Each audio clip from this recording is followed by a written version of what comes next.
Շնորհակալություն պարոն Հայրապետյան, հարցեր պարոն Հայրապետյանին, խնդրեմ պարոն Բագրատյան։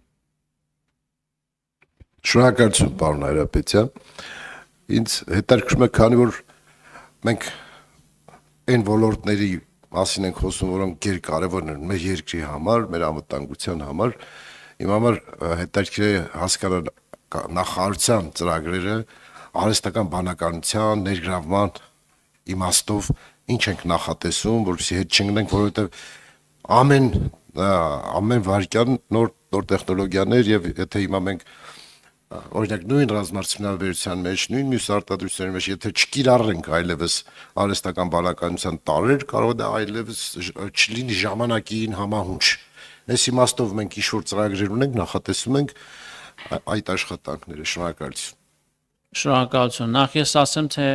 պետությունը որպես տնային աշխատանք ինչ է իրականացրել եւ մասնավոր հատվածում ընդհանրապես ոլորտում ինչ է տեղի ունենում։ Նախ եւ առաջ ուզում եմ ասել, որ բարձր տեխնոլոգիական արդյունաբերության նախարարությունը ամիսներ առաջ հայտարարեց արհեստական բանականության վիրտուալ ինստիտուտի ստեղծման մասին, որը վիրտուալ հարթակ է եւ նպատակ ունի խրախուսել արհեստական բանականության ոլորտում հետազոտողներին եւ ստարտափներին, ինչպես նաեւ գիտահետազոտական կրթական ինստիտուտներին, բարձրագույն ուսումնական հաստատություններին, այսինքն տեսեք մենք քանիցս նշել ենք, որ այս պայդրությամբ տարբեր հաշվարկներով շուրջ 55,000 ինժեներ, ծրագրավորողներ ներգրավված են տեխնոլոգիական ոլորտում եւ մեր նպատակն է խրախուսման միջոցով, տարատեսակ մեխանիզմների միջոցով խրախուսել, որ հնարավորինս մեծանան հատկապես հենց արհեստական բանականության ոլորտում գործունեություն իրականացնող կամ ԱԲ նորարարությամբ զբաղվող ինժեներների կամ ծրագրավորողների քանակը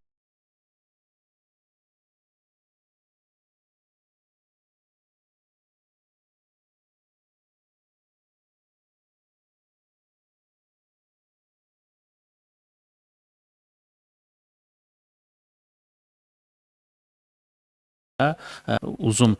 խրախուսել այս արհեստական բանականության վիրտուալ ինստիտուտի համատեքստում մենք համագործակցում ենք Amazon Web Services-ի եւ Եվրոպայի չեմպիոն ըստ էության չեմպիոն առաջատար արհեստական բանականության ոլորտում ֆրանսիական Mistral AI ընկերության հետ եւ այս համատեքստում կարող եմ ասել, որ արդեն իսկ մշակվել է դիմելու կարգը առաջիկայում մենք այն կշրջանառենք, թե ինչպես պետք է նոր արհեստական բանականության նորարարները, ստարտափները կամ գիտահետազոտական հաստատությունները կարող են դիմել եւ օգտվել։ Սրա արդյունքում մենք մի շարք գործիքներ ենք պատրաստում տրամադրել հաշվողական ռեսուրսներից մինչեւ նրանց պրոդուկտների առաջխաղացում marketplace-ով։ Հաշվողական ռեսուրսները ասելով մենք նկատի ունենք, որ դիմումները լինելու են ըստ էության իրենց կարիքների հիման վրա պայմանական տարատեսակ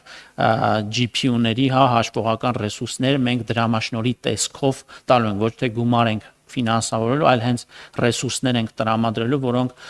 անհասանելի են իրենց համար, ինչպես նաև պատրաստի արհեստական բանականության ալգորիթմներով արկա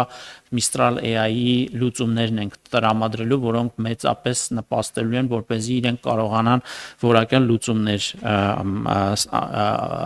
ուրեմն ստանալ այս ոլորտում։ Մենք նախատեսում ենք, որ 2026 թվականին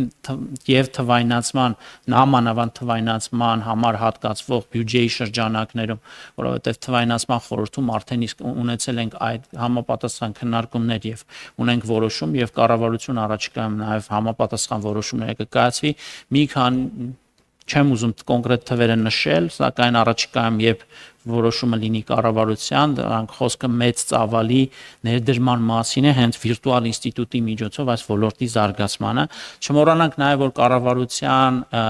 համատեղ մասնավորի հետ համատեղ առաջնորդությամբ եւ զգալի աջակցությամբ նաև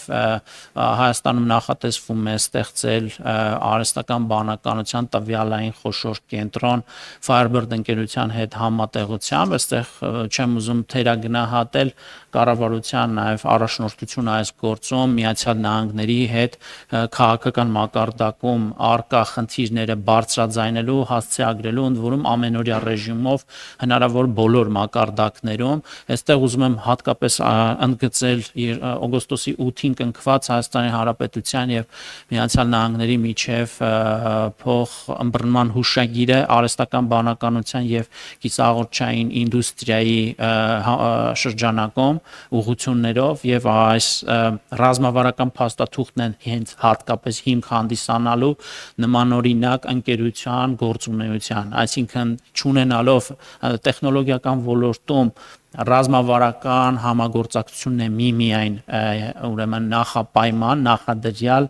նմանօրինակ տեխնոլոգիաների տրանսֆերի կամ նմանօրինակ այսպես ասած արհեստական բանականության գործարան ունենալով, որովհետև աշխարհում քիչ երկրներին է հասանելի այս ամենաառաջատար եւ ամենանորարար ուրեմն տեխնոլոգիաները, հետեւաբար այստեղ եւս արդեն պետություն մասնավոր համագործակցության համատեքստում նմանօրինակ առաջընթաց ունենք, խոսքը մի քանի 100 միլիոն դոլարների ներդրման մասին է, իսկ սրանից զատ ինչպես արդեն իսկ նշեցի, բայց նաեւ մի շարք թե հակաթոնների, թե մասսայական ուսուցման շրջանակում առաջին անգամ մենք հենց արհեստական բանականության բովանդակությամբ կրթական ծրագրերն ենք, ինժեներական կրթական ծրագրերն ենք թիրախավորել, հասկանալով աշխարհի տենդենսները, ինչպես նաև առաջնորդվելով նրանով, որ արհեստական բանականությունը մեզ համար ռազմավարական առաջնահերթություն հանդիսացող ուղղություն է։ Այլ հարցեր։ Խնդրեմ, Իմանոս։ Պարոն Հայրապետյան, ճիշտ ասած, ես եւս պետք է հարցնեի արհեստական բանականության գործարան կառուցելու այդ ընթացքի վերաբերյալ, ինչը լսեցինք բավականին ծավալուն պատասխանեցիք նաև վիրտուալ տիրույթը, ուզում եմ հասկանամ վիրտուալ տիրույթը հենց այդ նույն գործարան կառուցելու տարբեր են, չէ՞ իրանք ոլորտներով։ Եվ երկրորդ հարցս այս բան Հայաստանում տեղեկատվական տեխնոլոգիաների ոլորտի քանի տոկոսն է արտահանել, այսինքն այդ ծառայությունները ՏՏ ոլորտում որքան է այլ երկրներում մատուցվում, վաճառվում կամ ծառայություններ։ Պարոն Սիմոնյան,